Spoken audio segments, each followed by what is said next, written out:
E os outros vão se juntando a gente.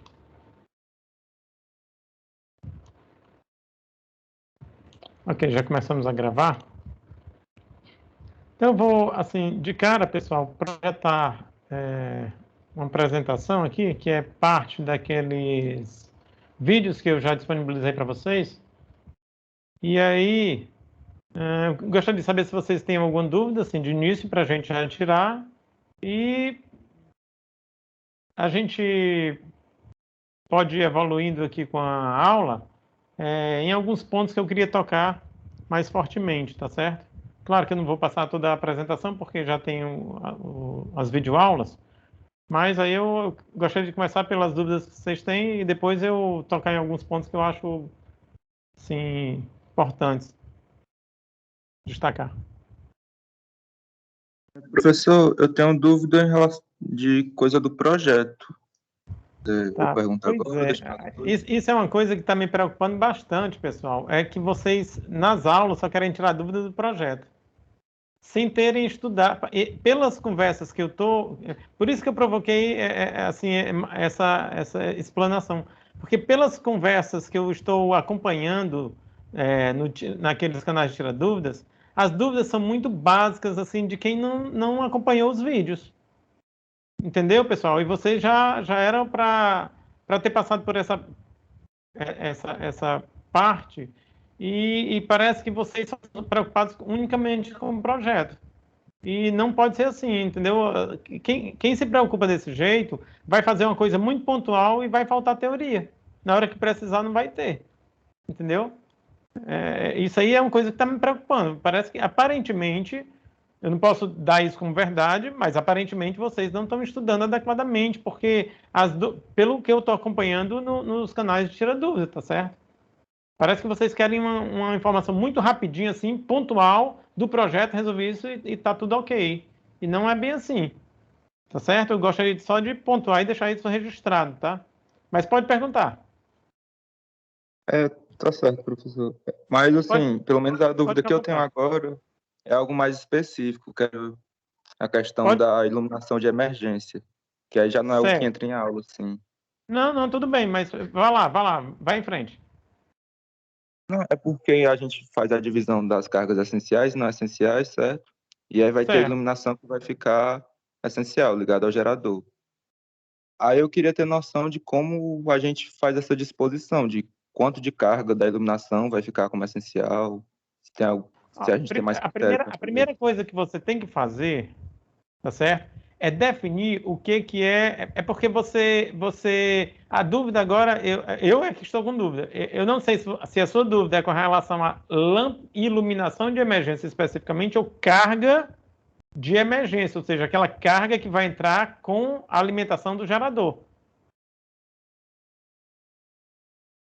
Dentro das cargas de emergência, eu estou com dúvida na iluminação. Certo, mas que tipo de dúvida é? É definir os pontos de iluminação? Isso, qual critério? Porque, por exemplo, a gente não vai, nas áreas comuns, a gente não vai deixar toda a iluminação como essencial, né? A gente vai separar.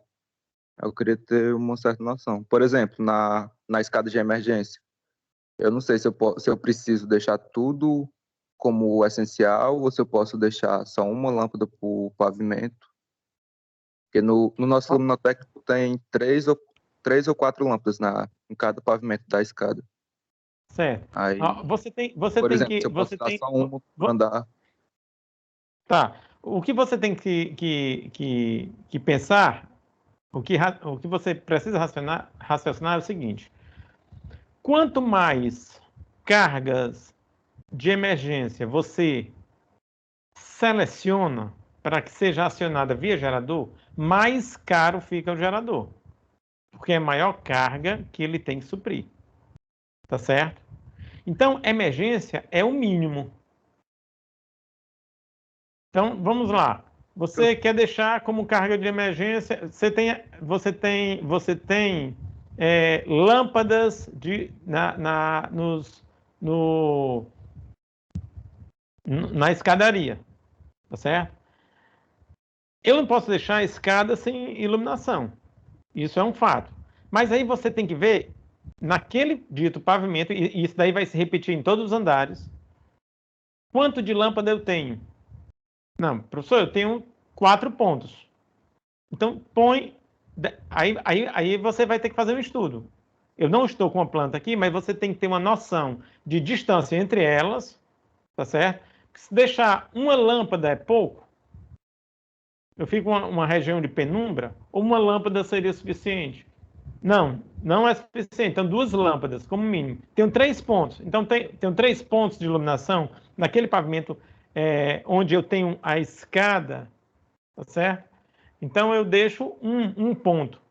Então, a gente tem sempre que ter essa noção de que quanto mais carga eu seleciono para ser alimentada pelo gerador, tá certo? Mais eu vou gastar com o gerador.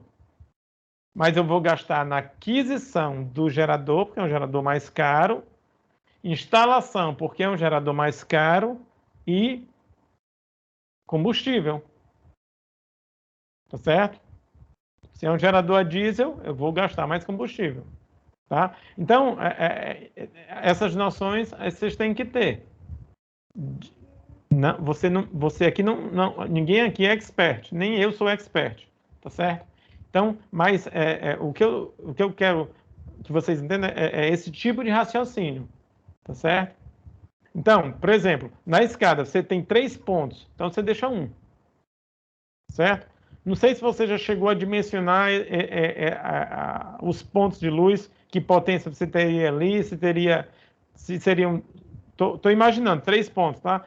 3 pontos de 25 watts com lâmpadas em LED, ou 3 pontos de 15 watts com lâmpadas em LED, eu não sei que tipo de iluminação, mas eu arriscaria dizer que 1 ponto seria suficiente, tá certo? Para a iluminação da escada. Aí você vem o hall. Bom, o hall eu não preciso ter o hall, depende do tamanho do hall também, evidentemente, né? Mas aí eu tenho um hall que se estende por, sei lá, 5, 6 metros. Ele tem 3 pontos de luz também, então deixo 1 ponto, certo?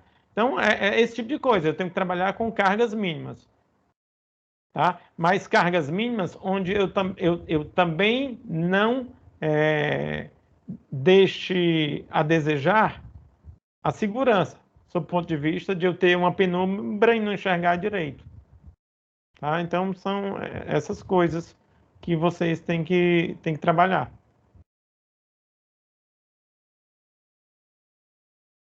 Entendi, professor. Já Ok? esclareceu um pouco aqui. Aí, com relação, por exemplo, iluminação da parte externa. Professor, e a parte externa? A parte externa não precisa, não precisa, via de regra, tá certo, pessoal? Aí depende muito do projeto, depende. Claro que o projeto de vocês é um projeto de um prédio bem sofisticado, né? Então depende de cada aplicação, depende do tipo de prédio que você está trabalhando, tá certo? Mas, assim, para prédios menores, que não é o caso de vocês, o condomínio de vocês é grande, né? Condomínios menores, eu não me preocuparia com iluminação de emergência na externa, a não ser que fosse um ponto de iluminaçãozinha entre o acesso da guarita, do acesso de entrada, até, digamos, o hall central, o pilotis, tá certo? Seria o ponto de onde você teria alguém ali, geralmente fica uma pessoa, tá certo? Para prestar informações, coisas desse tipo. Mas, no máximo, isso aí. Agora, tem que analisar cada caso, tá certo? Se, por exemplo, olha, eu tenho professor, tem cobertura. E aí? Não, mesmo com cobertura, eu não me preocuparia, ainda com cobertura, eu não me preocuparia com iluminação externa de emergência, externa, tá certo? Claro que acesso à escada, o camarada vai ter que ter. Se está no escuro, ele precisa descer, tá certo? Ele tem que ter alguma coisa que lhe permita acessar a escada, porque senão a escada tudo bem, lá tem iluminação mínima que seja, mas tem, mas como é que vai chegar lá? Tá certo? Então são essas questões que a gente precisa se preocupar. E sempre trabalhar com cargas mínimas, né? Porque é aquela coisa.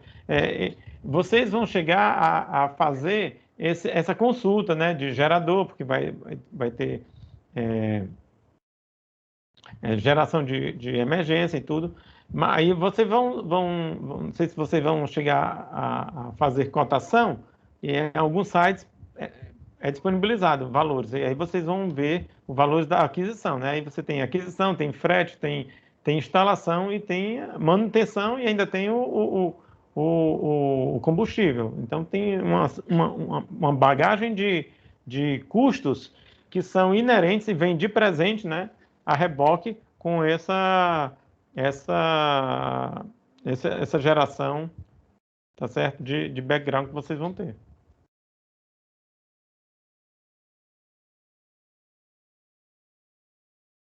Tá Ok? certo. Muito obrigado, viu, professor? Nada, Deu nada. para ajudar muito já. Pronto.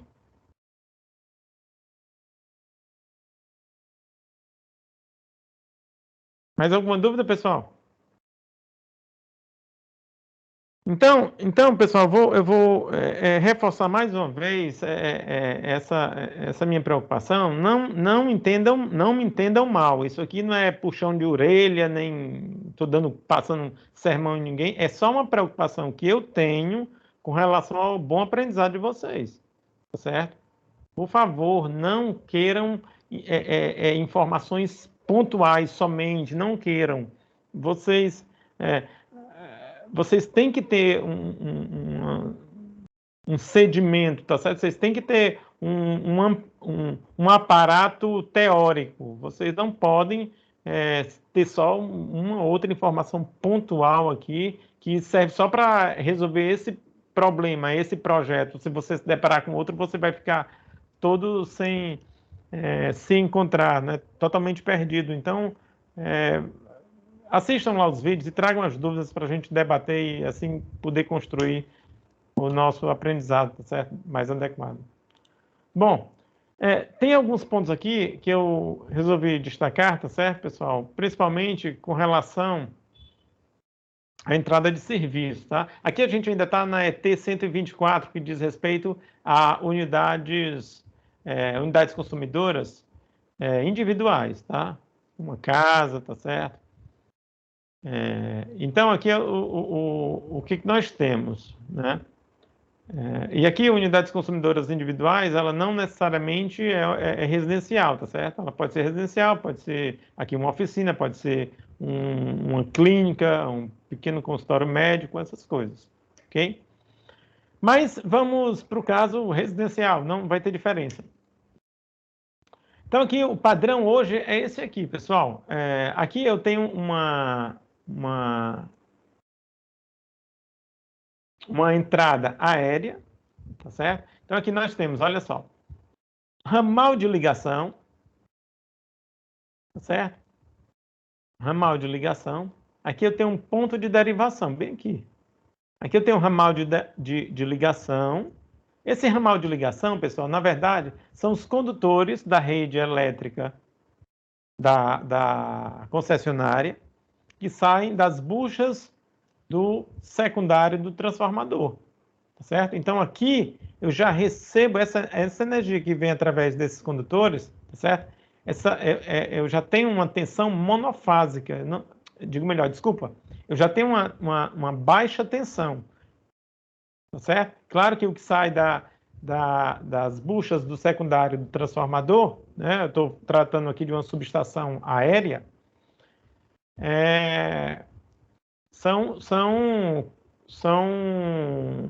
aqui eu estou tratando de alimentação trifásica, tá? Então, se a minha alimentação para aquela determinada unidade consumidora é monofásica, então eu venho com uma fase e o neutro.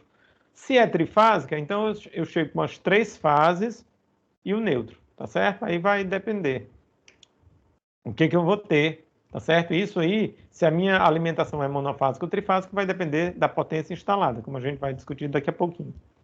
Muito bem.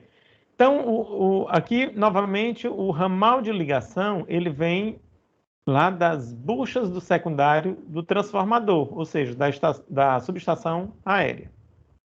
Que ela pode estar em qualquer ponto, seja esse ponto visível a partir da minha unidade consumidora ou não. Eu posso estar vendo, se eu olhar para a rua, eu posso estar vendo essa subestação aérea ou não. Ela pode vir de mais distante, tá certo?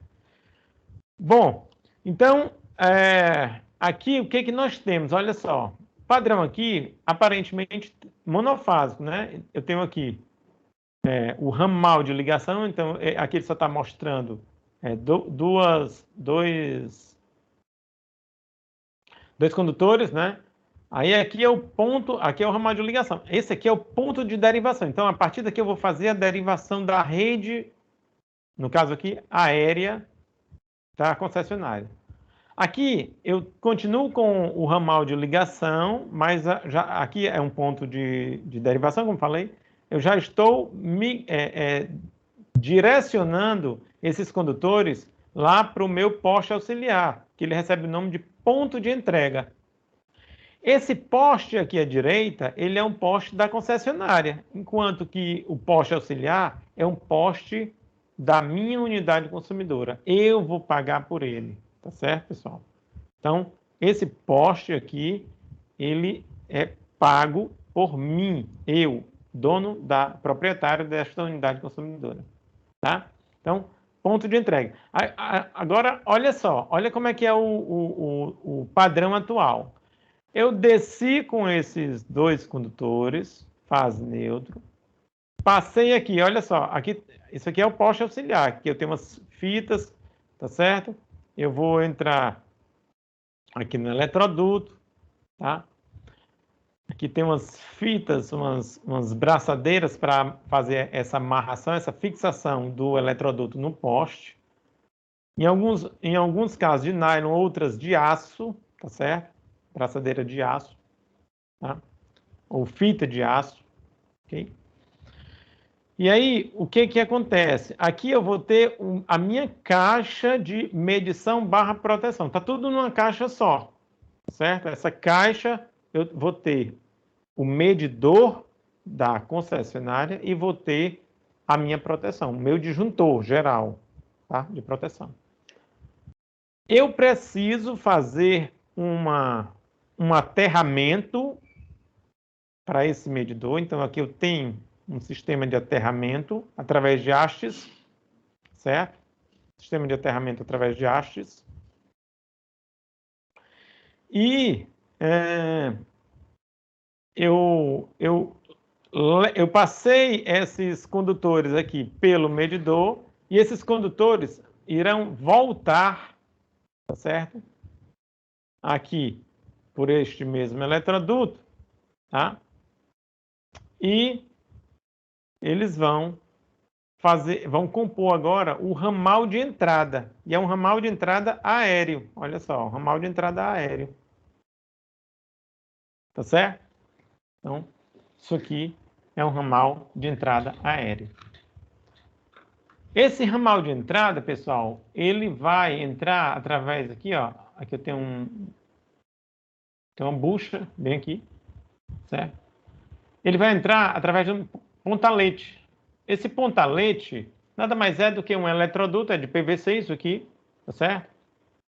Que tem como se fosse um J invertido, justamente para que esse condutor entre nesse pontalete e a incidência de água provocada pela chuva, tá certo? Por exemplo, não entre nesse eletroduto. Então, ele tem a sua entrada em J, invertido, né? Então, eu vou mostrar aqui uma figura para vocês, eu acho que eu tenho aqui. Pronto. É esse aqui, o pontalete, tá? Então, o eletroduto entra... não, ele já é o eletroduto. Os condutores entram aqui e fazem um acesso para a unidade consumidora, através dele. Ok? E aí, de forma que se chover, não tem problema, porque a água não vai se acumular dentro do eletroduto. Perfeito?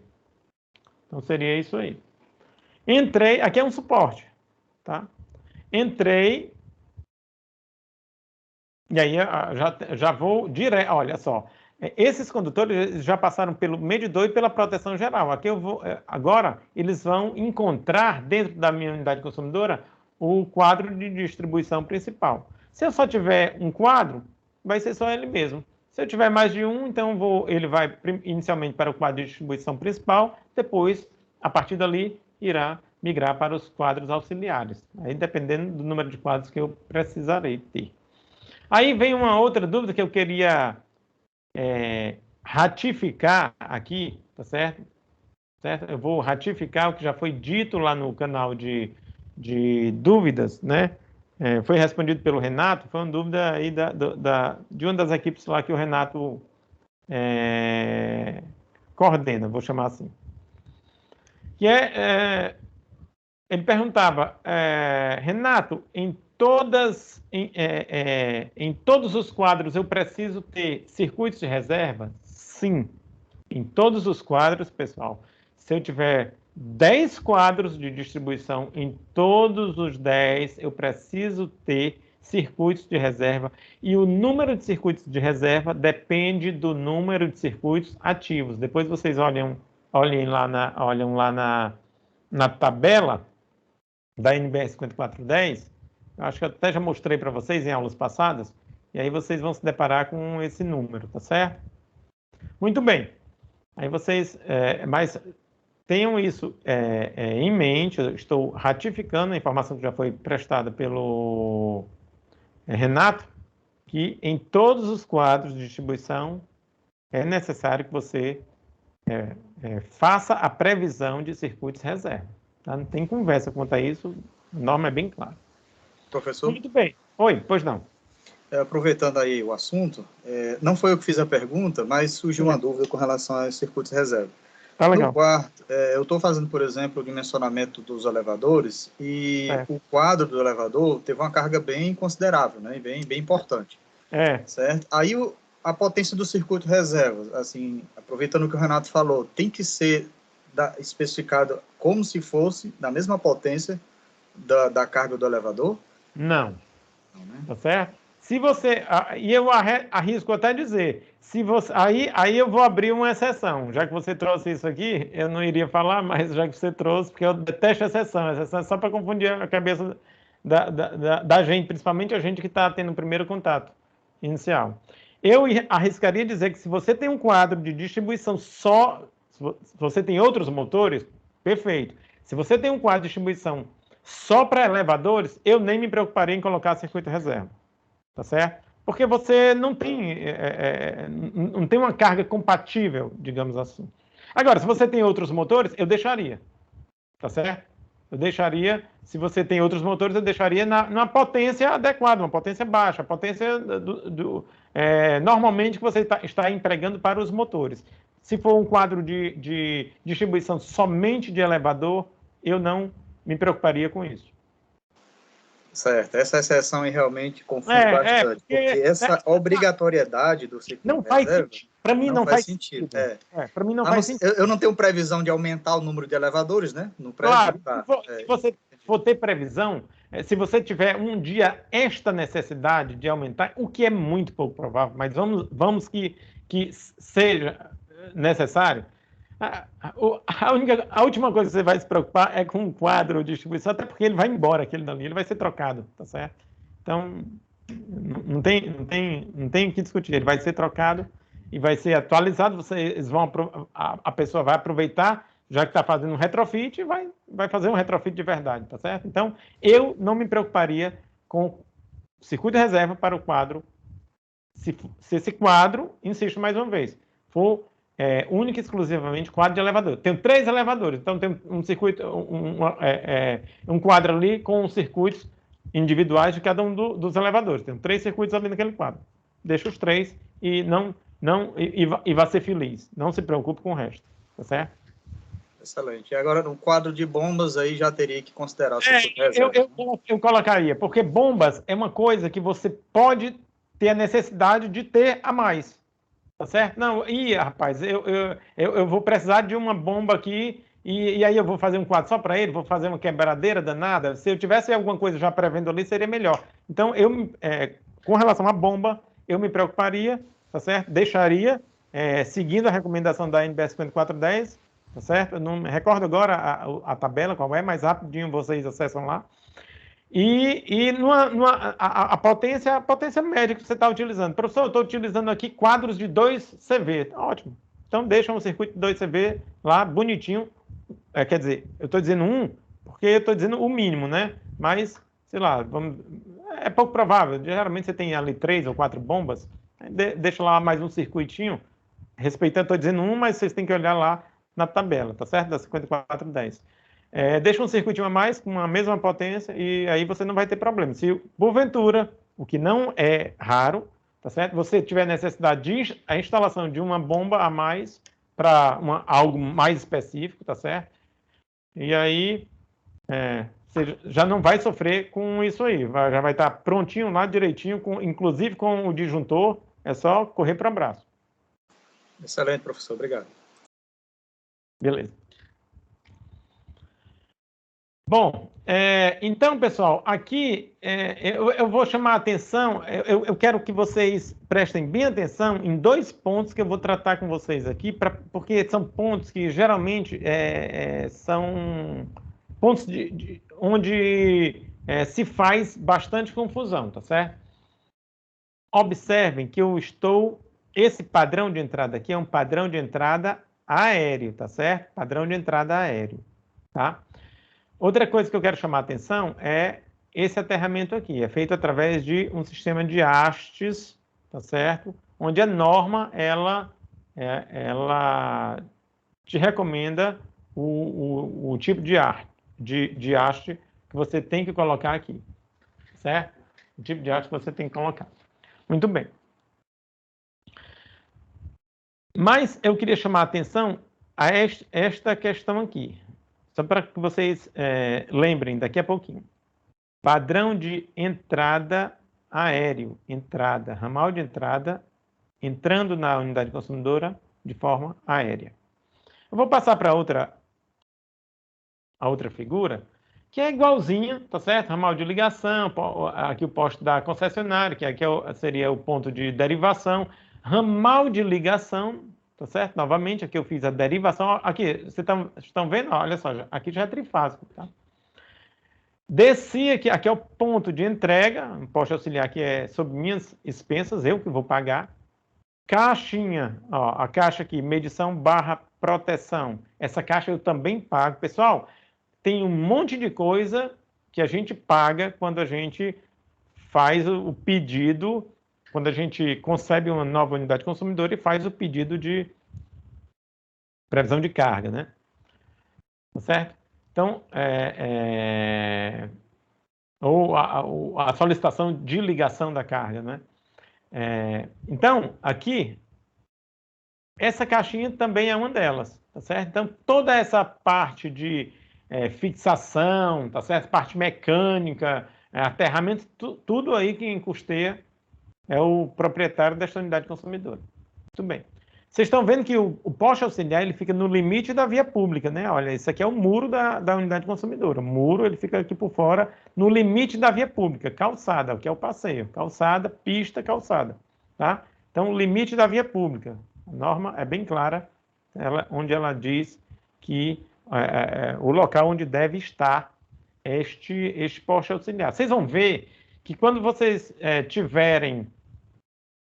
quando vocês estiverem com...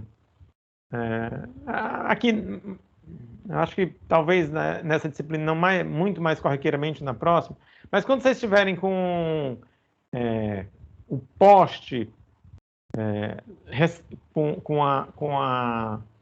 o poste da tua unidade consumidora, com um transformador dedicado à tua unidade consumidora, tá certo? Uma subestação, que vai receber essa alimentação da concessionária, você vai precisar fazer isso através de um recuo, tá certo? Então, não vai ser assim mais no limite da via pública. Será um recuo, tá certo? De 1 metro por 1 metro por 1 metro, com um portão. E só quem vai ter acesso àquele portão são os técnicos da ANEEL, certo? No caso da concessionária local. E nesse recurso estará o poste com o transformador e o sistema de medição, tá? Mas aqui não é o caso ainda, tá? Aqui é uma coisa mais simples. Bom, muito bem. A diferença para aquele outro exemplo, pessoal, aqui, olha só, vou destacar até aqui, ó, caixinha de inspeção. Essa caixa, pessoal, eu vou até tirar uma foto. Eu tenho uma delas aqui em casa e eu não encontrei, até acabei esquecendo de fazer isso. Eu vou tirar uma foto de uma caixa dessa de inspeção e mostrar para vocês, tá certo? Essa caixa é o seguinte, você faz o seu sistema de aterramento, aterrei aqui, digamos, com uma haste só, digamos, tá? E aí você tem que pegar, fazer a fixação do condutor, né, nessa haste, ok? E deixar isso aí exposto para uma futura manutenção. Só que você não vai deixar isso aqui aberto. Então, já existem caixas próprias que você compra, né? Elas podem ser formato quadrado ou formato cilíndrico. Então, você compra formato de cubo, digamos assim, cubo, pode ser um formato cúbico ou cilíndrico. Então, você compra um cubo, tá certo? E aí põe aqui, ou então um cilindro, tá certo? De aço inox, e ele tem uma tampa, tá? Também do mesmo material. Então você tampa e você facilmente acessa esse local aqui para inspeção. Então seria uma caixa de inspeção. Do mesmo jeito a gente tem aqui, ó, uma caixa de passagem, tá certo? Justamente para os condutores que saíram lá do medidor, tá certo? Observe que entraram no medidor os condutores que vinham da rede elétrica, né? Os 3 fases e o neutro vão sair, voltar. Só que junto deles vai agora o aterramento. Então, virão 5 condutores. E eles não mais irão entrar através de uma entrada aérea, e sim de uma entrada subterrânea. Então, olha só, pessoal, eu estou enfatizando aqui. Entrada aérea, entrada subterrânea. Entrada aérea foi o nosso exemplo anterior, entrada subterrânea, esse exemplo aqui. Tá certo, pessoal? Daqui a pouco a gente vai falar em rede aérea e rede subterrânea. Eu não quero que vocês confundam com isso que eu estou tratando aqui, tá? Porque isso aí é motivo de muita confusão. Daqui a pouco eu vou chamar a atenção a vocês para isso aqui que eu estou sempre fazendo questão de frisar, tá certo? Isso aqui é um padrão de entrada subterrâneo. Isso aqui é um padrão de entrada aérea, tá? Muito bem. Limites de fornecimento. Aí ele diz assim, olha só. Quais são os limites de fornecimento? 75 kW. Carga instalada máxima por unidade consumidora para ligação de consumidores em rede de distribuição aérea. 100 kW para ligação de consumidores em rede de distribuição subterrânea. Tá certo, pessoal? Então, o que eu estou querendo dizer com isso? Estou querendo dizer que esta norma, tá certo? Ela vale, você é um consumidor do grupo B, ok? Você recebe o fornecimento de energia em baixa tensão para esses limites aqui. Se a tua carga instalada tiver uma potência de até 75 kW em rede de distribuição aérea, em até 100 kW para ligação de consumidores em rede de distribuição subterrânea. Pessoal, o que eu estou falando aqui, rede de distribuição aérea, rede de distribuição subterrânea, tem alguma coisa a ver, na opinião de vocês, tá? Tem alguma coisa a ver com a entrada ser aérea ou a entrada ser subterrânea? O que vocês acham?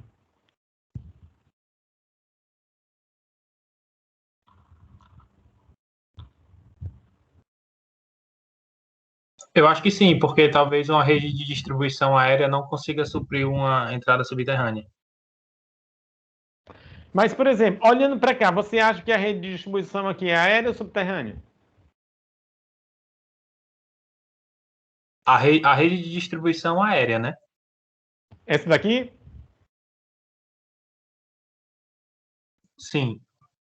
Perfeito. E aqui? Onde? Aqui nessa outra figura. É subterrâneo, né? Não, aéreo também, eu acho.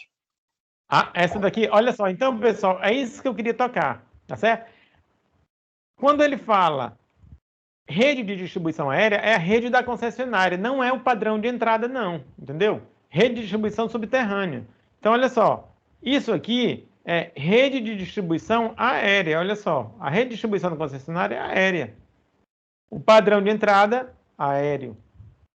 Rede de distribuição da concessionária, aéreo. Padrão de entrada, subterrâneo. Então, esses limites aqui, pessoal, 75 kW é para a rede de distribuição aérea. É o que comumente a gente vê aqui nas ruas. Porque rede de distribuição subterrânea, aqui no estado do Ceará, nós temos muito pouco. Tá certo? Eu acho que tem Jericoacoara, tem uma rede de distribuição subterrânea. Tem eu acho que agora me fugiu uma outra cidade pequenininha também que tem rede de distribuição subterrânea. E aqui em Fortaleza tem um pouquinho, mas terá 16 quilômetros de rede de distribuição subterrânea. Mas aqui a gente não tem quase nada ainda de rede de distribuição subterrânea, tá certo? Rede de distribuição subterrânea, realmente todo o aparato é subterrâneo. Você não vê poste, pelo menos para conter cabeamento. Você vê poste de iluminação. Mas o cabeamento vai interno, né? Ele já sai de baixo e já entra no poste por dentro, tá? Então, a rede de distribuição subterrânea, ela tem todo o aparato embaixo da terra. Então, vocês vão ter cubículo de transformação, transformadores, cabeamento, tudo especial para ali. Mas também, por que você pode aumentar os limites de uma rede de distribuição subterrânea? Porque elas ficam menos sujeitas a intempéries, tá certo? A fenômenos severos naturais, ok? Então, daí a possibilidade de aumento no fornecimento de potência, tá? Então, eu recebo em baixa tensão se eu tiver uma carga instalada da minha unidade consumidora de até 75 kW para uma rede de distribuição aérea, se eu recebo essa energia através de uma rede de distribuição aérea, que é o nosso caso aqui. E esse meu limite para receber em baixa tensão sobe para 100 kW se eu receber essa energia através de uma rede de distribuição subterrânea, que ainda não é a nossa realidade. Espero que um dia seja, porque a poluição visual é muito severa, assim, muito gritante quando você tem como nós temos, e principalmente nos pontos mais antigos da cidade. Então, você tem nos pontos, principalmente os pontos históricos, né, o centro histórico da cidade, o centro da cidade de uma forma geral. Então, você tem a poluição visual muito agressiva, muito severa mesmo. Então, é interessante uma redistribuição subterrânea, porém, isso aí demanda algum tempo e muitos recursos financeiros, certo? Então, não é assim da noite para o dia, porque eu não vou tentar esconder de ninguém aqui que parece que o dinheiro não está sobrando muito aqui no nosso país, tá certo? Então, isso aí deve demandar algum tempo, tá? Nos centros sul-sudeste, isso aí já é mais comum. Então, no Rio de Janeiro, você já tem bastante rede subterrânea. A cidade não é toda alimentada através de rede subterrânea, mas uma boa parte já é. São Paulo, da mesma forma. Entendeu? Então, nos grandes centros já é uma realidade, mas para a gente aqui ainda não. Muito bem, então era essa confusão que eu não queria que vocês fizessem, ok, pessoal? Então, aqui nós temos a rede de distribuição, né, Fortaleza, rede de distribuição aérea da concessionária, porém, o padrão de entrada na unidade consumidora pode ser tanto aéreo quanto subterrâneo. Perfeito? Muito bem, vamos seguindo. Aqui só um detalhamento, pessoal. Só um detalhamento. Se eu tenho um padrão de entrada subterrâneo, tá certo? Se eu tenho um padrão de entrada subterrâneo, deixa eu ver aqui o que ele está destacando aqui. Tá. Então, olha só. Aqui eu tenho... Só para detalhar melhor para vocês, tá certo? Aqui eu tenho o ramal de entrada e eu tenho, olha só, um suporte, e está ampliado aqui, um suporte para receber este condutor. E a partir daí, isso aqui é um suporte para dar só mesmo... É um suporte mecânico. Tá certo? É para servir como suporte mecânico para esses condutores. Então, eu estou dizendo esse condutor, mas aqui é um conjunto de condutores, né? Que pode ser 3 condutores, fase neutro e terra, e pode ser 5 condutores, 3 fases, neutro e terra. Certo? E aí, eu tenho essa fixação, vai me dar um suporte mecânico, né? Fixado lá na parede, e aí daqui eu derivo e entro lá no meu ponta-leite. Muito bem. E já, quando eu tenho essa entrada através de rede subterrânea, né? Essa entrada através de uma rede subterrânea, né? Essa rede vem lá do poste auxiliar, né? Que é esse camaradinho aqui, né? Através de um acesso subterrâneo, como está dizendo aqui. E aí eu tenho um detalhamento aqui, ó, da minha caixa, certo? Da minha caixa de inspeção, onde eu tenho deste lado aqui o cabeamento que vem da Enel, certo? Cabeamento que vem da Enel, já veio lá do medidor, proteção medidor. Então tenho 3 fases, tá? Tenho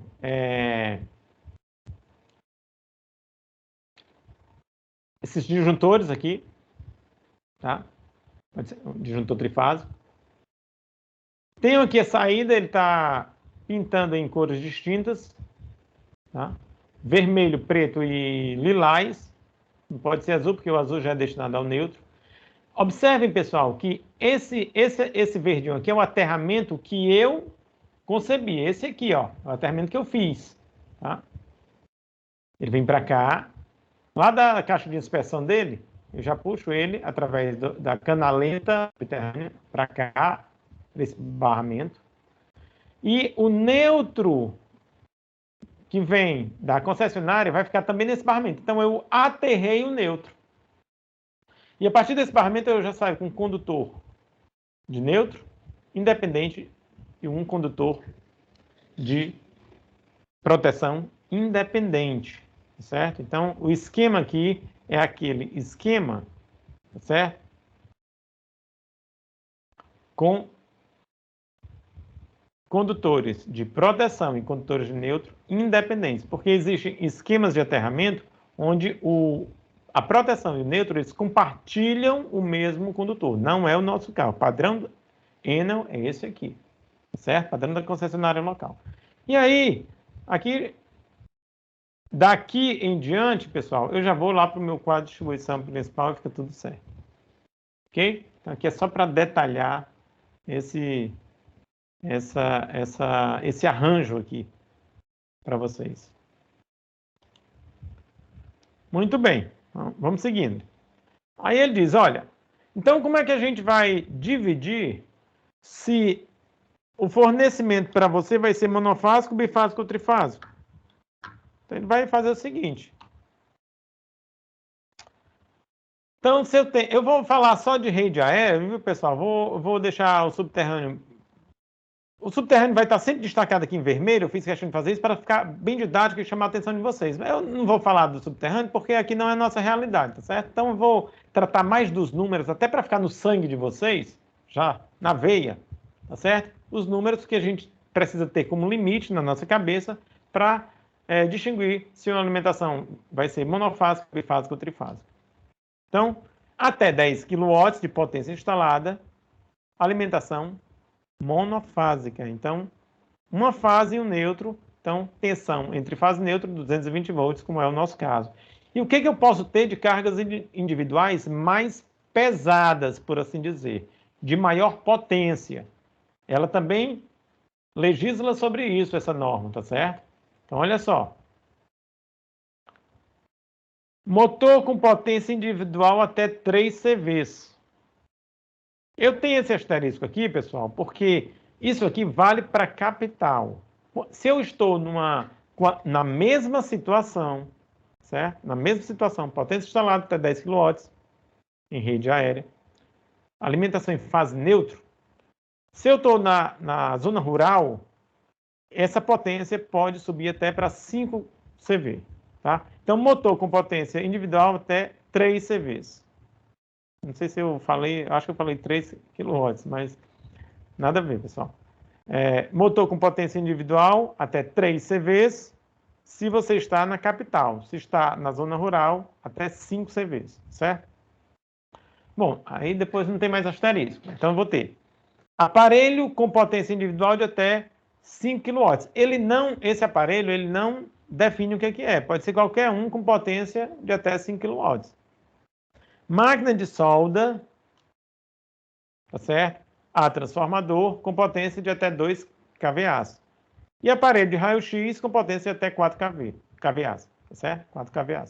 Então, isso aqui, eu contemplo não somente unidades consumidoras residenciais, mas também unidades consumidoras comerciais, como é o caso de uma pequena oficina, uma pequena clínica médica, tá certo? Um pequeno consultório, coisas desse tipo, tá?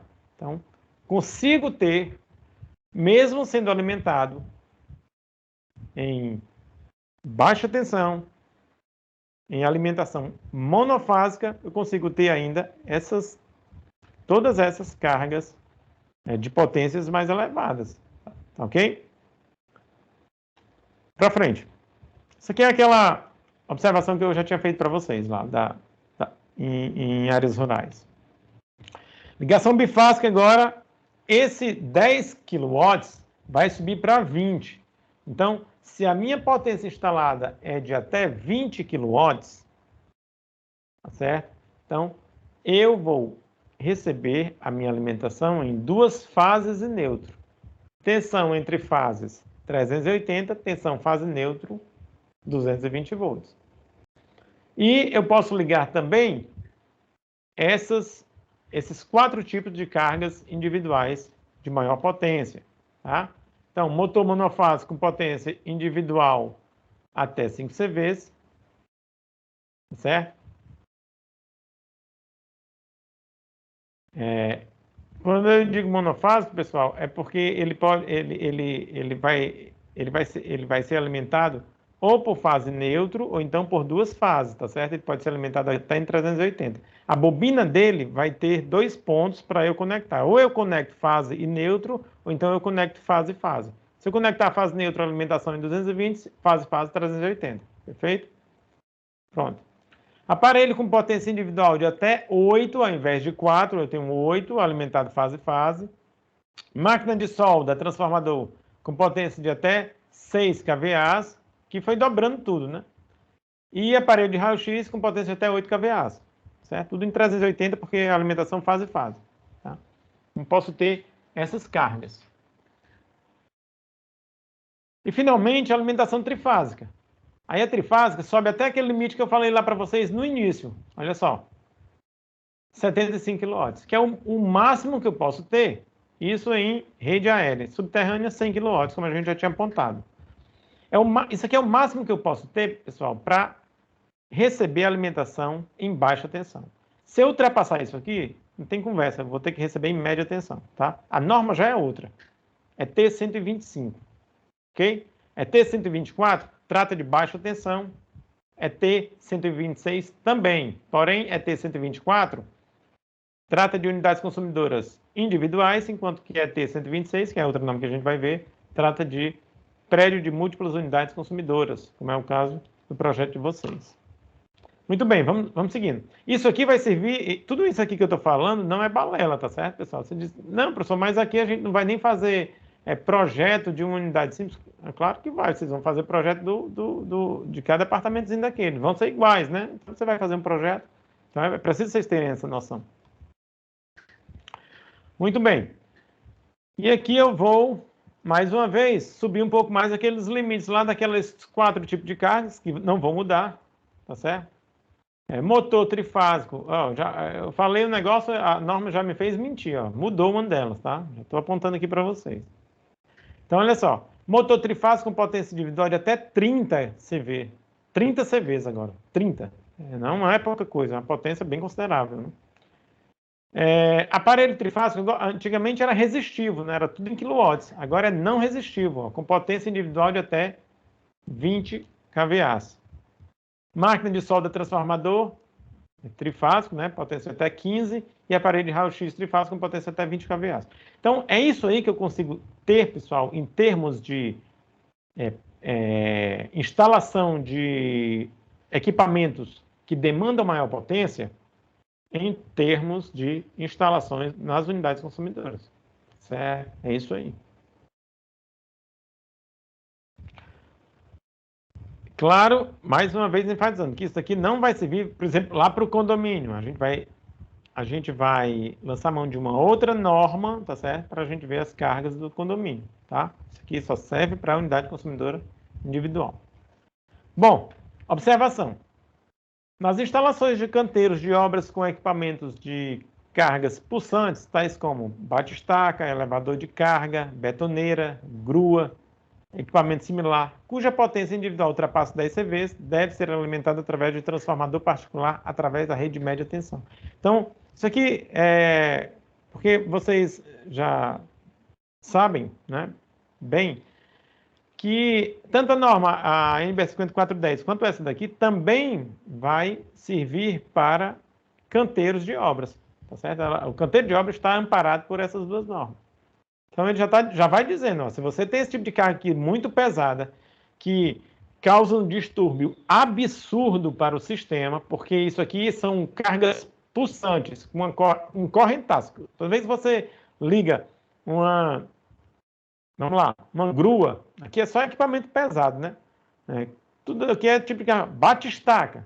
Cada vez que você aciona um danado desse aí, meu amigo, a corrente é violentíssima e é uma corrente que é todo tempo pulsada, com um picotaço enorme, tá certo? Então você precisa tomar alguma atitude, senão você perturba toda a cadeia. Então precisa ter um transformador para eles e esse transformador recebendo em média tensão. Então vai ficar dedicado só a esse tipo de carga aqui para não causar distúrbio para o restante da vizinhança, senão ninguém tem mais paz, tá certo? Então a norma também prevê isso aí.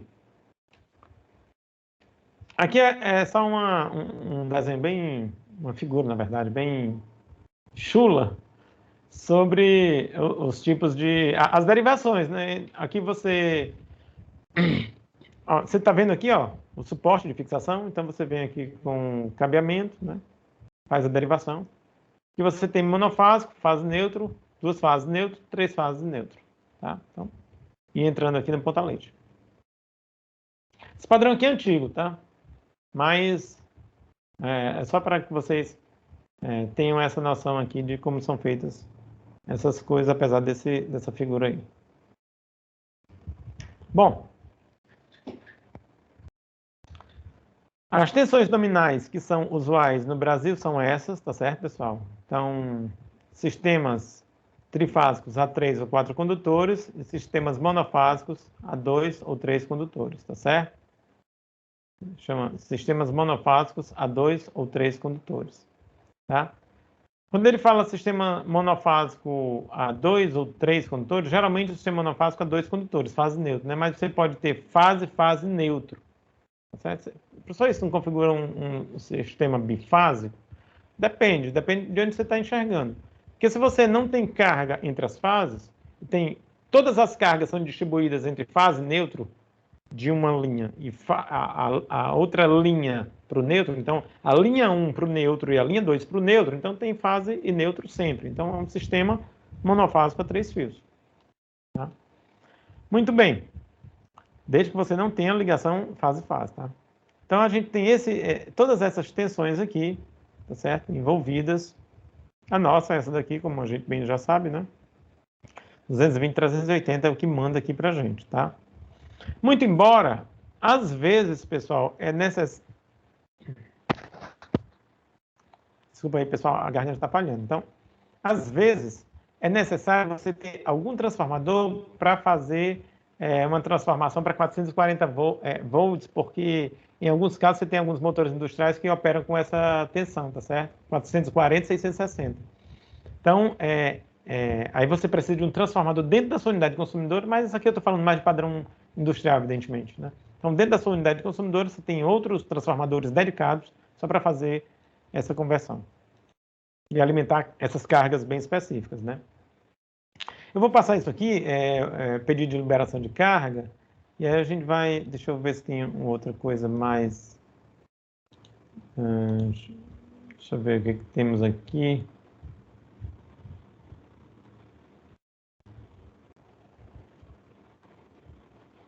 Tá, então, isso aqui, pedido de liberação de carga, quando você tem que preencher esse anexo, esse anexo B, ele vem junto da norma, não é? Essa mesma norma que eu estou falando para vocês, a T124, última atualização dela, 2019. Então, você tem aqui o pedido de liberação de carga, onde você vai preencher todos os documentos e colocar tudo que você pretende, né? Se é uma ligação nova, se você quer fazer a ampliação de carga, todas essas coisas. E aí a norma, ela já traz alguns pontos, tá certo? Sobre esse pedido, tá certo? Então, vou ler aqui alguma coisa para vocês. Ele diz o seguinte: as solicitações de fornecimento de energia ou aumento de carga instalada, ingressadas nas lojas de atendimento, que atenderem aos critérios das alíneas abaixo, devem ser encaminhadas à área técnica para estudo do pedido de liberação de carga, conforme o anexo B, que é aquele que eu mostrei para vocês, no intuito de avaliar a necessidade da execução de obra. Por que isso, pessoal? Porque, às vezes, as pessoas pedem para ligar cargas em um ponto da rede. Comentei isso para vocês em algum momento já. Não vou comentar de novo. Em algum ponto da rede onde você já tem ali o sistema quase que estrangulado, né? Quando você está mais dentro da cidade, isso é menos comum. Mais nos limítrofes ali da cidade, tá certo? Então você tem já a rede bastante extensa, está na ponta da rede, por assim dizer, né? Usando o palavreado técnico. Então isso daí já é mais comum, tá certo? Isso é mais comum porque você tem subestações bastante limitadas para o número de cargas que existe. Então, pode ser que tenha necessidade de uma avaliação, especialmente para os casos onde você pede ligações de potências mais consideráveis, certo? Então, se você pede, por exemplo, a tua carga, ela representa 50% da potência da subestação, onde você quer se conectar. Aí vai ter que fazer um estudo. Ele não sabe como é que está aquela subestação, se ela está folgada, se ela já está no limite, como é que ela está. Está meia carga. Então, tem que fazer um estudo, tá certo? E, dependendo desse estudo, ele libera ou indica a necessidade de ampliação, de fortalecimento dessa rede, tá? Então, ele diz aqui, eu vou ler aqui esses pontos para vocês, fala o seguinte: nova carga instalada ou aumento de carga instalada igual ou superior a 15 kW, exceto na cidade de Fortaleza, certo? Em Fortaleza, o limite é 20 kW, tá? E nova carga instalada ou aumento de carga instalada igual ou superior a 50% da potência nominal do transformador, ok? Aí eles vão fazer essa avaliação e, pelas regras O prazo máximo que eles vão te dar esse retorno são 2 dias, mas às vezes esse limite não é respeitado, mas tudo bem. Tá? Só uma questão mais prática que eu estou trazendo aqui para vocês. Bom, o que mais? Ainda continuando com isso, ele diz o seguinte, ó, a instalação pelo interessado de caixas e acessórios destinados à instalação de medidores e à proteção das instalações, certo? Ele está dizendo aqui o seguinte, a ligação da unidade consumidora está condicionada a você obedecer esses critérios aqui. Então, aquilo que eu falei para vocês, pessoal, todo aquele aparato, poste auxiliar, fita de aço inox, certo? Braçadeira, que mais? Pontalete, né? Toda a infra mecânica, tá certo? Sistema de aterramento, haste, caixa para o condicionamento, para a acomodação, tá certo? Do medidor e da proteção, a caixa também é sob suas expensas. É você que já precisa estar...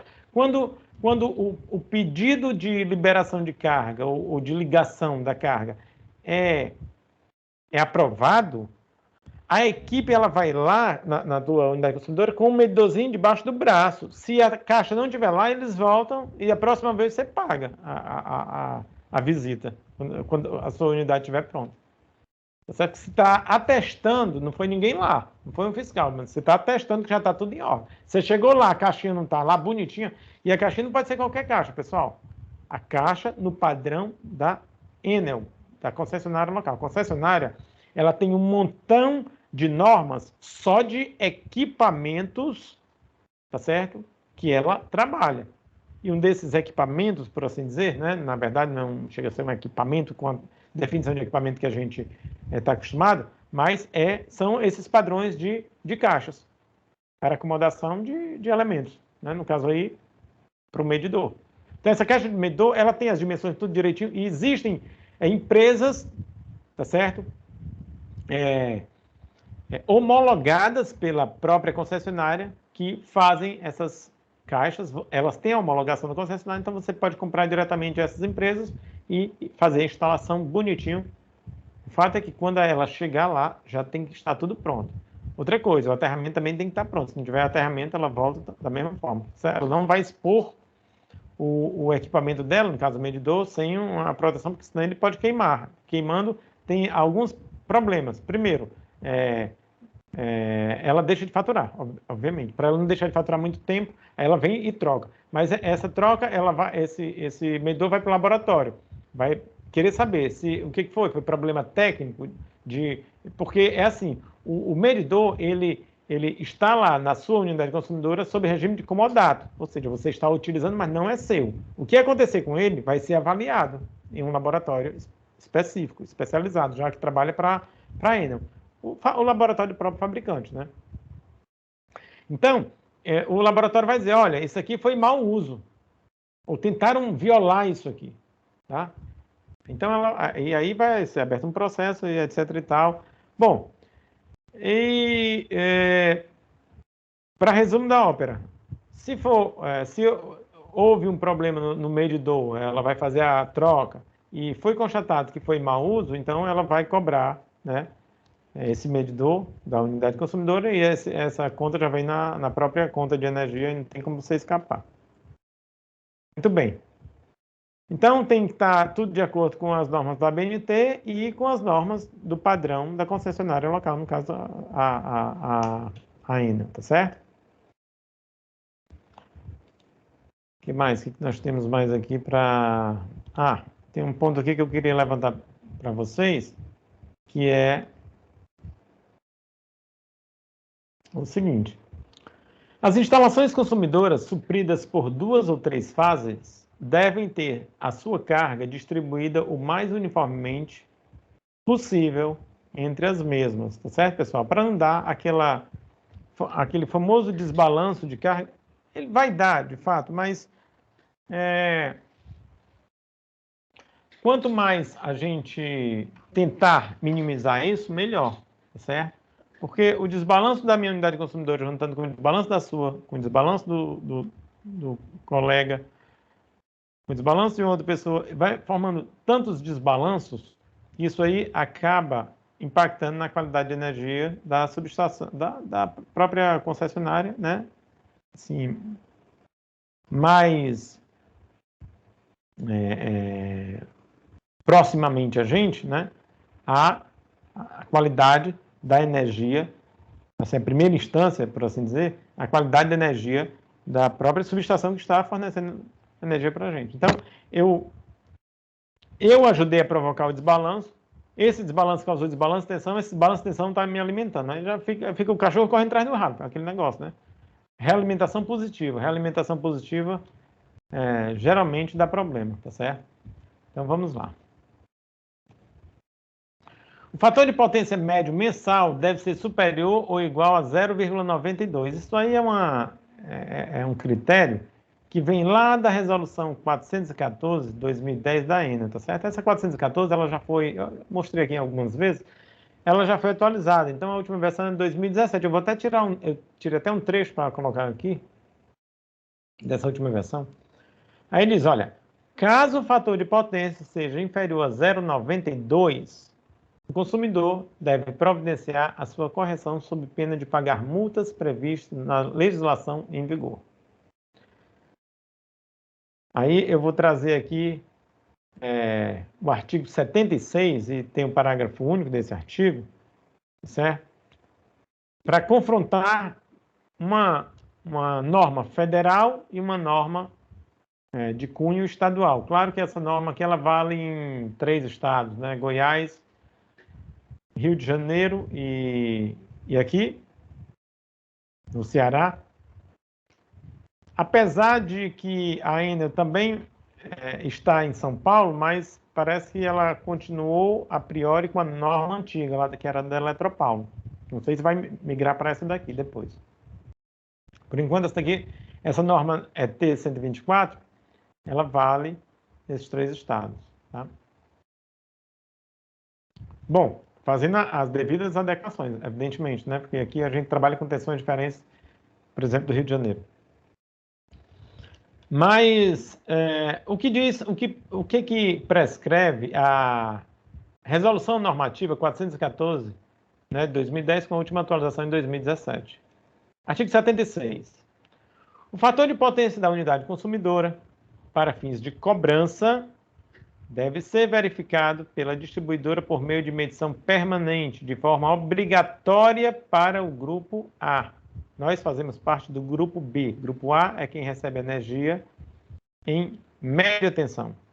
Que para a gente, média tensão da concessionária local, né? 3,8 kV. Bom, nós somos grupo B, baixa tensão. Aí diz, parágrafo único, as unidades consumidoras do grupo B não podem ser cobradas pelo excedente de reativo ao baixo fator de potência. Ok, pessoal? Excedente reativo ao baixo fator de potência. Muito bem. Olha só. Aparentemente, essas duas coisas são iguais, mas não são. Tá certo? O que a Enel fala é que a concessionária local ela não pode nos cobrar, tá certo? Ela não pode, nós não podemos ser cobrados pelo excedente de reativo por baixo fator de potência. Quando a unidade consumidora ela faz parte do grupo A, parte da conta dela, tá certo? Se deve ao excedente de reativo. Então, se ela tem excedente de reativo, ou seja, se ela opera com fator de potência baixo, tá certo? Ela paga, é cobrado, tá certo? Dela esse excedente de reativo, cobrado monetariamente. E isso não é uma multa, porque uma multa é algo constante, tá certo? É algo fixo. Não constante, é algo fixo. É um percentual fixo, digamos assim. essa é uma cobrança por excesso de reativo que ela vai ser tão maior quanto maior for o excesso de reativo. Ok? Isso não pode ser cobrado do consumidor do grupo B. Porém, ela não diz nada sobre cobrança de multa. Multa é, como eu falei para você, é percentual fixo. É uma penalização. Certo? Então, a Enel, apesar de ela não ter feito nenhum movimento nessa direção, certo? Existem algumas conversas internas, mas ainda não foi feito nenhum movimento nessa direção. Mas, a priori, ela poderia cobrar multa, tá certo? Por baixo fator de potência, tá? A priori. Mas ainda não é cobrado. Professor, tem como ela saber hoje, na prática, por que ela não cobra? Não cobra porque ela é boazinha? Por que ela não cobra na verdade? Na verdade, pessoal, olha só. Aí a gente vai ter que estudar um pouquinho, tá certo? Entender como é a atual conjuntura, né, em termos de medição, estudar um pouquinho sobre os medidores, tá? Eu vou só mostrar para vocês, mas quem quiser no vídeo, eu vou passar aqui bem rapidinho, tá? Eu estou falando um pouquinho sobre o medidor eletromecânico por indução, que é aquele medidor mais antigo, que tem ainda em grande parte das casas aqui em Fortaleza. Por que ele só enxerga potência ativa, tá? Ele só vê potência ativa. Então eu tracei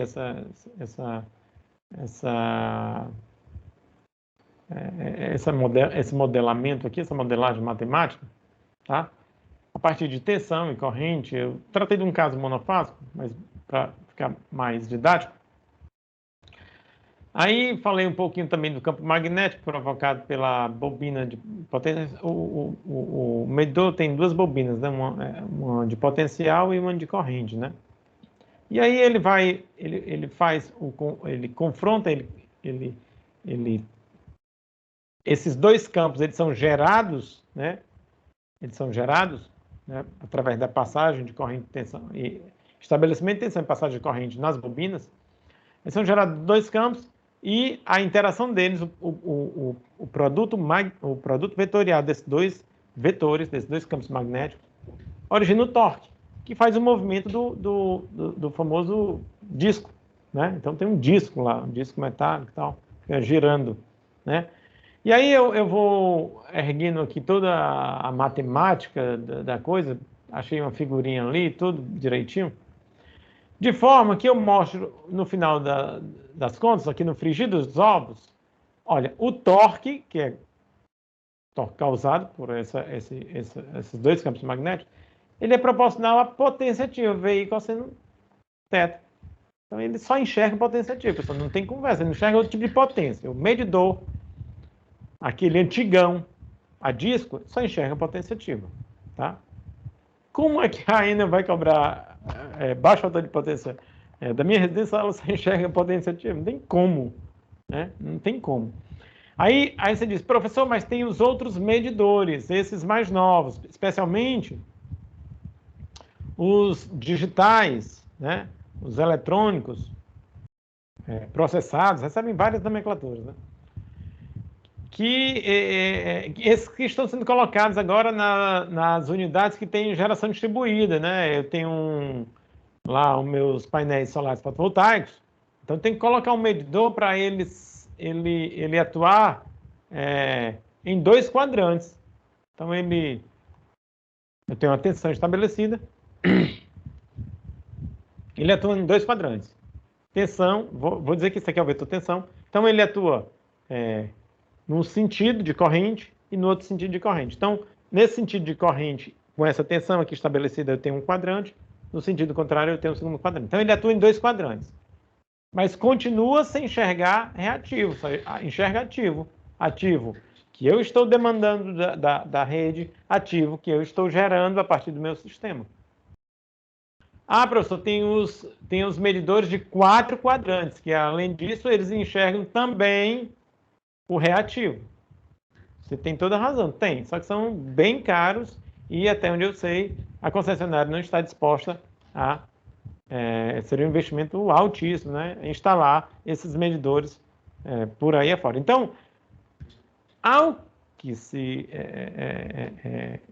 conclui, né, que ainda vai demorar um bom tempo para que a concessionária, ou as concessionárias, né, generalizando em termos de Brasil, elas possam fazer algum movimento nesse sentido de cobrar alguma multa, taxar por baixo fator de potência, tá certo, pessoal? Então, tem todas essas questões aí que eu fiz questão de trazer para vocês. Muito bem. O que mais aqui, hein?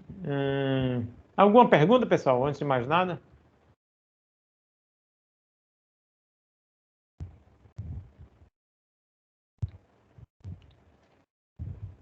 Não? Então, vamos seguir. É de responsabilidade do consumidor, após o ponto de entrega, manter a adequação técnica e a segurança das instalações internas da unidade consumidora. As instalações internas que vierem a ficar em desacordo com as normas e ou padrões da Enel e que ofereçam riscos a pessoas e bens deverão ser reformadas ou substituídas pelo consumidor. Certo, pessoal? Então, isso aqui está estabelecido nessa norma e aí a responsabilidade é nossa. Então, vocês estão vendo que a partir do ponto de entrega para dentro, não vai ter inspeção por parte da concessionária, tá certo? A inspeção vai até ali o quadro de medição / proteção. Só até ali.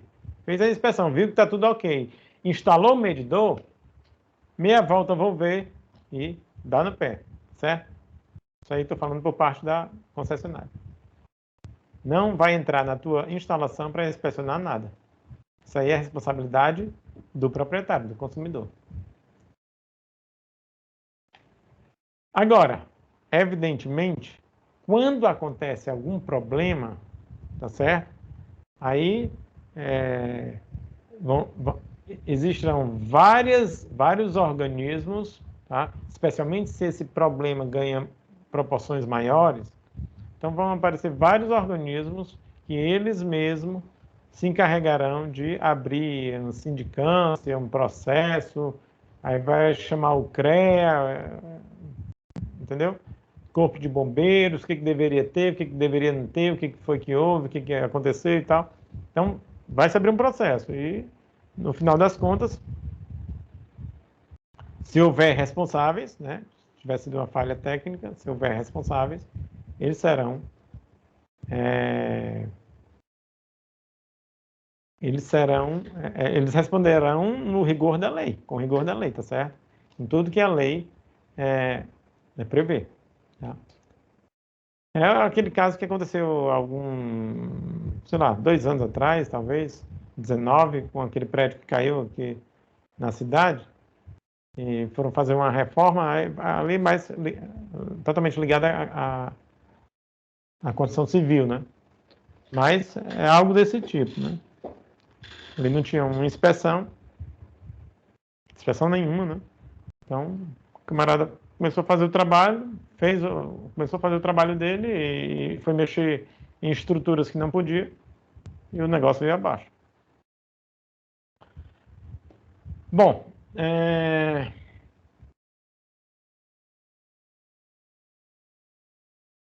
certo. Para pedido de fornecimento de energia elétrica, o consumidor deve estar ciente quanto à obrigatoriedade de observâncias nas instalações elétricas da unidade consumidora das normas expedidas pelo... Isso aqui, vocês observam que isso aqui a gente já falou algumas vezes, né? A norma, ela é enfática, ela fica recorrentemente tratando de pontos que ela acha muito importante e ela recorrentemente traz a mesma discussão, tá certo? Isso aqui já foi tratado em outros lugares, tá? Instalação pelo interessado em locais indicados nesta especificação técnica de caixas e acessórios destinados à instalação de... Isso aqui a gente já viu também. Declaração descritiva da carga instalada. Assim, isso aqui é uma coisa importante. O projeto de vocês, pessoal, tem que ter a declaração de toda a carga, tá certo, instalada na unidade consumidora, tá? Ou toda a previsão de carga. Aceitação dos termos do contrato da adesão, o que está lá no...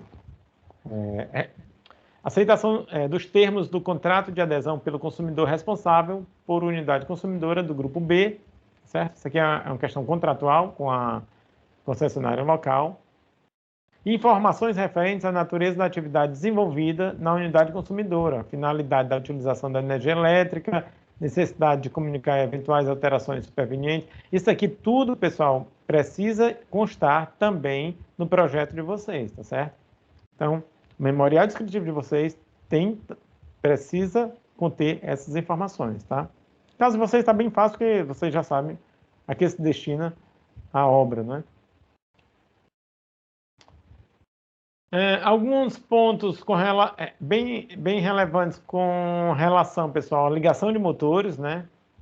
Aí ela diz, ela te passou em outro momento, né? No início, na primeira parte dessa aula, a gente viu aquelas cargas, aqueles 4 tipos de cargas que demandam mais potência, que são autorizadas a constarem em uma instalação. Não necessariamente elas precisam instalar, mas se porventura forem necessárias, elas poderão ser conectadas naqueles limites de potência.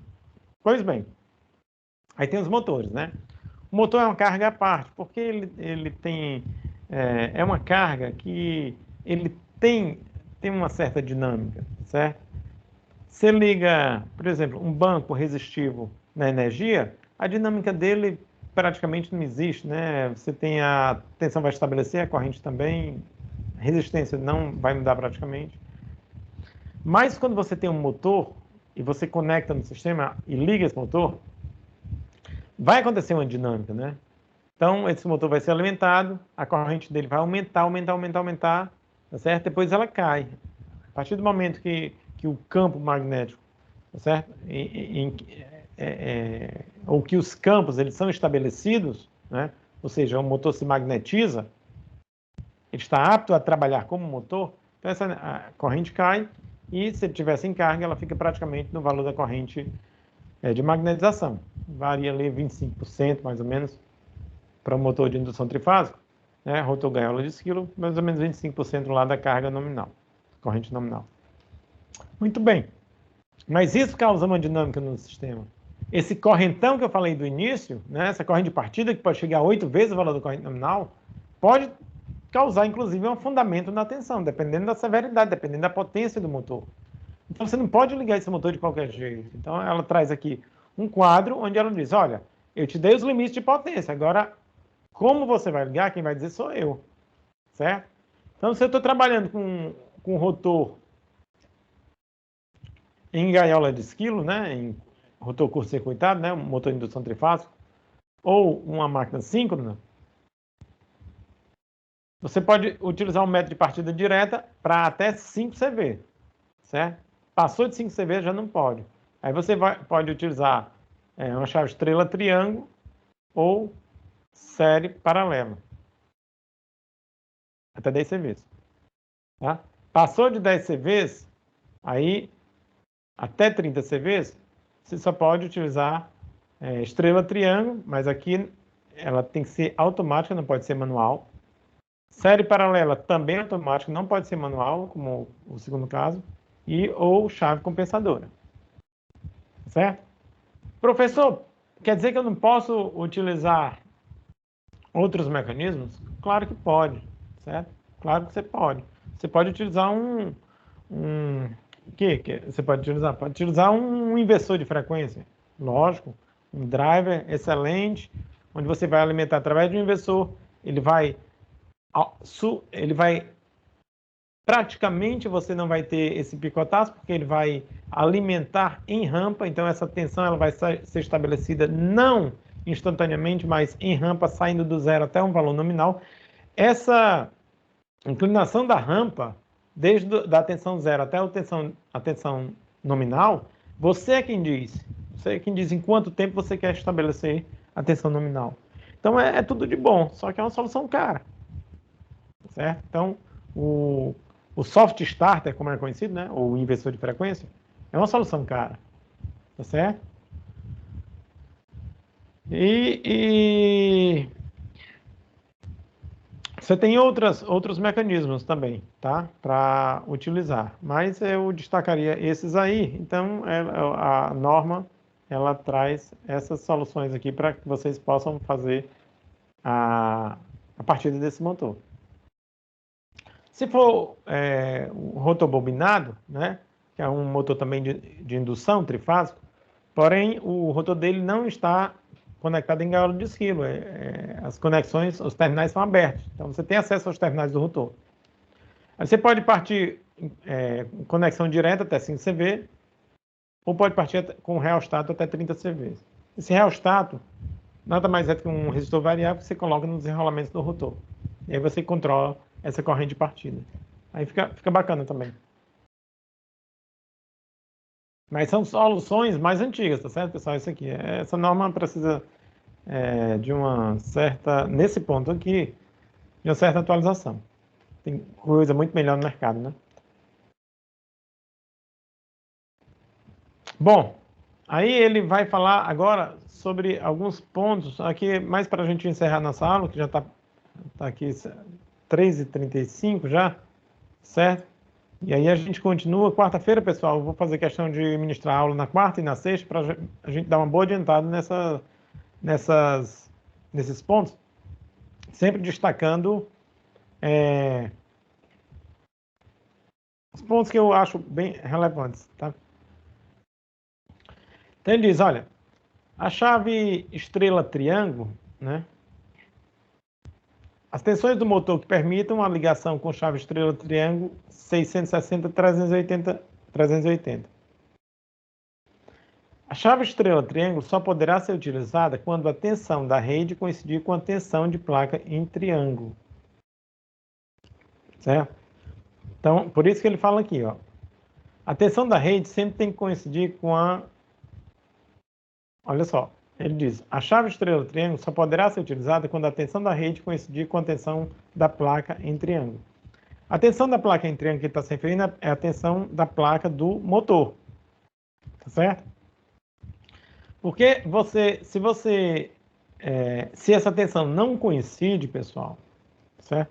Você pode expor essa bobina do motor a uma tensão superior à que ela suporta. E aí você vai queimar a bobina do motor. Você vai jogar uma tensão tão grande em cima que vai romper o isolamento dos enrolamentos, né, da bobina. E você vai queimar, tá certo? Você vai queimar a bobina daquela fase, das fases, né, onde estão conectados a tensão. Então, por isso que é importante isso aqui. A chave estrela-triângulo só poderá ser utilizada quando a tensão da rede coincidir com a tensão de placa em triângulo. Tá certo? Porque ele vai jogar aquela tensão justamente na bobina do rotor, do motor. Pode ser utilizado também como método de partida de motores e equipamentos eletrônicos. Aí eu já falei, né? Inversor de frequência, soft starter, essas soluções, tá? Quando a partida dos motores for sob tensão reduzida, os demarradores devem ser dotados, no mínimo, dos seguintes recursos. Dispositivo mecânico que impeça o demarrador de se manter fechado por si mesmo ou na posição de partida. Demarrador são esse mecanismo de acionamento. Essa nomenclatura é tão antiga que eu acho que nem a minha avó pegou. Tá? Não sei porque que ainda utiliza. Ninguém utiliza mais esse tipo de nomenclatura. Quer dizer, eu não vou nem falar ninguém, né? Mas está em total desuso. Certo? Então, o que ele está dizendo aqui é o seguinte, ó, eu não posso ligar, fazer essa ligação e esse aparato, tá certo? Esse aparato mecânico voltar por si próprio, certo? De alguma maneira, ele tem que garantir que vai continuar ligado. Porque você está partindo o motor e você submete ele a uma tensão distinta, muita coisa complicada pode aparecer, né? Então, ele está acelerando, tá? Então, você tem alimentação do campo, você tem que correntar, a sua atenção está se estabelecendo, você está orientando o campo magnético numa direção, e aí fica bastante complicado você tirar algumas dessas tensões que alimentam esse motor. Tá? Estou falando no caso dele trifásico, lógico.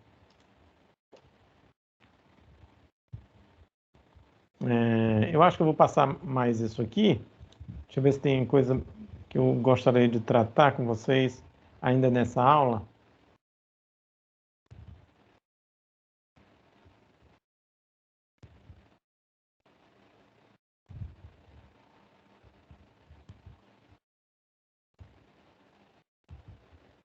Tá. Ele só está lembrando aqui, pessoal, que aqui são as exceções, tá certo? Ele está dizendo, olha, os motores elétricos, as máquinas de soldas elétricas, aparelhos de raio-x estão entre aquelas cargas mais pesadas que a gente disse que poderia estar nas instalações, com potências superiores àquelas das subseções 61, 62, 63, né? Motores de elevadores de potência superior a 5 CVs, ou quaisquer outros aparelhos elétricos que possam causar perturbação ao suprimento normal de energia dos demais consumidores, terão ligação sujeita a estudo prévio. Tá?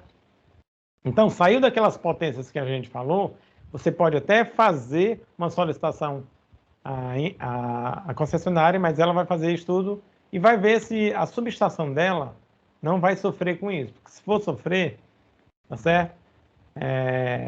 Provavelmente ela não vai permitir, a não ser que você ajude no custeio da troca da subestação. Aí pode acontecer também. De repente, se aquela carga é tão importante para você, pode ser que valha a pena você fazer esse investimento, tá certo? É possível, tá?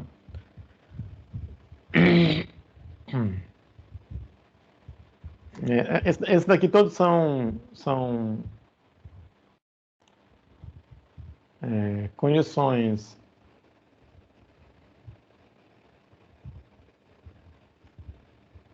são todas condições de exceção.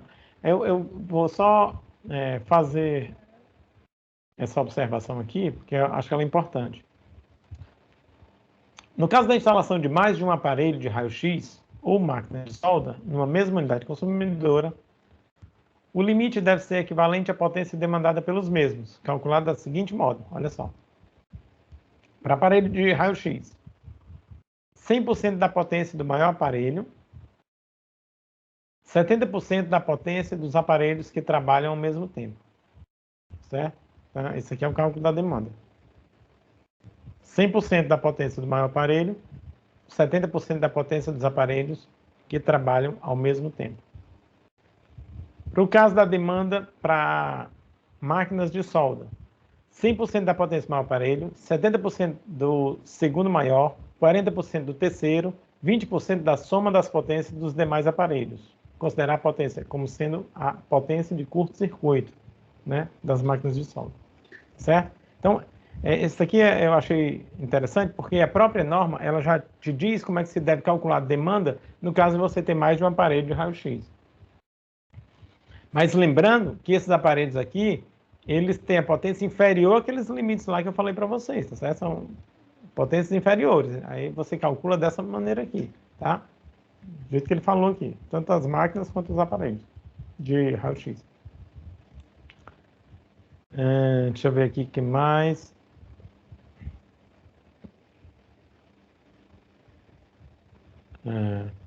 Os critérios para a utilização de bomba de incêndio devem atender à legislação do Corpo de Bombeiros, tá certo? Então, tem essa norma aqui do Corpo de Bombeiros, então ele prescreve tudo sobre a bomba de incêndio.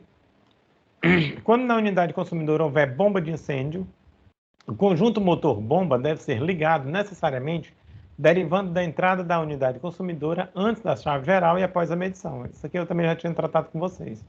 O circuito que alimenta a bomba de incêndio deve ter dispositivo de proteção independente. Então, tem que ter essa nomenclatura lá, pessoal. Certo? Desculpa. Muito embora isso não vá ser alvo... Bom, Isso aqui pode ser alvo de inspeção do Corpo de Bombeiros. Sim, o Corpo de Bombeiros ele faz inspeção. Então, isso aqui seria um ponto de inspeção do Corpo de Bombeiros, mas não da concessionária, tá certo? Para identificar a proteção do conjunto motor-bomba, deve ser instalada plaqueta metálica gravada com os dizeres bomba de incêndio. Tá? Então, o circuito que alimenta deve ter isso aqui, ó, no circuito, né? No próprio cabeamento, eu tenho que ter uma etiqueta com dispositivo de proteção independente e eu tenho que ter uma placa aqui, lá no conjunto motor-bomba, né? Dizendo bomba de incêndio, tá? Para que fique bem claro. Que mais? Acho que seria... Bom. O que tem mais aqui? Ele está falando aqui sobre o ramal de ligação aéreo, tá certo? Isso aqui é mais um dado prático, né? Para vocês... Muito embora vocês vão dimensionar, mas ele está dizendo o seguinte, olha, os condutores utilizados no ramal de ligação devem ser cabos concêntricos, né, de cobre, com seção de 4 milímetros quadrados, 6 ou 10 milímetros quadrados, ou de alumínio de 6, 10 ou 16 milímetros quadrados, para carga instalada de até 30 kW. Derivando da caixa de derivação, conforme a tabela 1. A tabela 1 eu vou já apresentar para vocês. É expressamente proibido o uso de condutores de alumínio nas instalações de unidades consumidoras residenciais, conforme recomendação da NBS 5410, ficando o uso dos condutores de alumínio restrito ao ramal de ligação e ramal de entrada, com uso de terminais de conexão adequados. Então, alumínio vai até, no máximo, ramal de entrada, né? Ramal de ligação, ramal de entrada, vou dizer de alumínio, porque isso daí tudo diz respeito à concessionária local.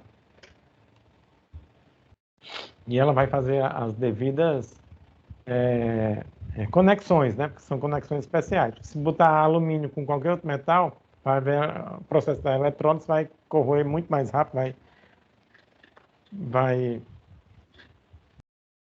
danificar, vai ser naquele ponto ali, né, vai ser um ponto de aquecimento, porque a resistência de contato vai aumentar bastante, então a corrente não vai mudar, porque a corrente da tua demanda é a tua corrente demandada, não tem jeito. Então, ali vai aquecer e pode ser um ponto assim, de fragilidade do sistema.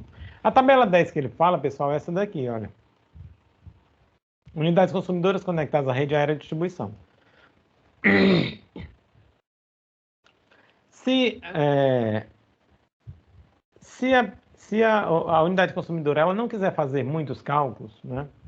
Basta ela fazer o levantamento de cargas, isso daí não vai funcionar para a gente, tá certo, pessoal? Já adianto. Isso aqui eu vou só apresentar para vocês. Vocês vão ter que fazer cálculo de tudo e a tabela 1 vocês não vão utilizar para nada, tá certo? Então, mais uma vez, você fez o levantamento de carga e aí você ficou aqui na região de monofásica, bifásica ou trifásica, tá? Monofásica, bifásica ou trifásica. E ele diz o seguinte, olha, se a tua carga, digamos que a tua carga seja de, vou colocar trifásico, vamos dizer que seja de, a tua potência ficou em 32 kW. Estou bem aqui. Aí ele diz, olha, a corrente do teu, você tem que ter um disjuntor de 50 amperes. A potência disponibilizada pela Enel para você vai ser 32,91 kVA. A seção mínima do condutor de saída do medidor para a unidade consumidora vai ser de 10 milímetros quadrados. Tá certo? O ramal de ligação ele vai ser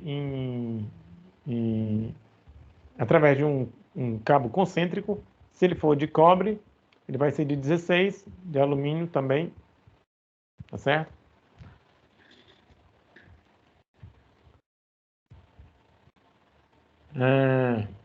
O eletroduto de PVC rígido do ramal de entrada, ele terá 2 polegadas, tá certo? De diâmetro. O condutor mínimo de aterramento será de 10 milímetros quadrados. O diâmetro do pontalete será de 2 polegadas. E o esforço mínimo do poste auxiliar será de 100 decanewton. Tá certo? Então, 100 decanewton. Isso aqui tudo, pessoal, todos esses elementos vocês vão ter que dimensionar. Mas a NBS, a ET126, assim como a ET124, assim como a ET126, elas já trazem uma tabela para auxiliar. De forma que você não precisa fazer os cálculos. Se você seguir essa tabela está em conformidade com a norma da ANEEL. Mas nós não vamos fazer assim. A gente vai fazer as contas, certo? A gente vai fazer as contas para matar a cobra, mostrar o pau, não, mostrar o pau e a cobra também morta, tá certo? Então tem que fazer tudo conforme manda a teoria, tá? E eu tenho que saber o que vocês estão sabendo, senão não tem sentido. Bom, pessoal, minha garganta já está falhando, tá certo? Eu vou encerrar a aula por aqui. Na próxima semana, eu queria pedir, de fato, para vocês assistirem os vídeos para gerar dúvidas e a gente vai passar para a ET126 na próxima semana, certo? A partir de quarta-feira, a gente vai tocar nos pontos da ET126 e na sexta eu já pretendo falar alguma coisa de dimensionamento de condutores. Ok? Alguma pergunta, pessoal?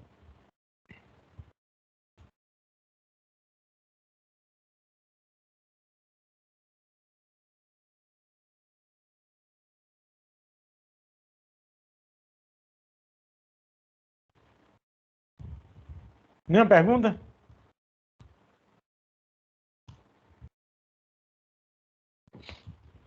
Bom, então, já que não existem perguntas, eu vou encerrar a nossa aula por aqui, tá certo, pessoal? E aí a gente se encontra na próxima quarta-feira, a partir das 14 horas, para continuar aqui com os temas das especificações técnicas da concessionária local. Ok? Bom, então, vou me despedindo aqui de vocês, vou aproveitar e vou encerrar a gravação.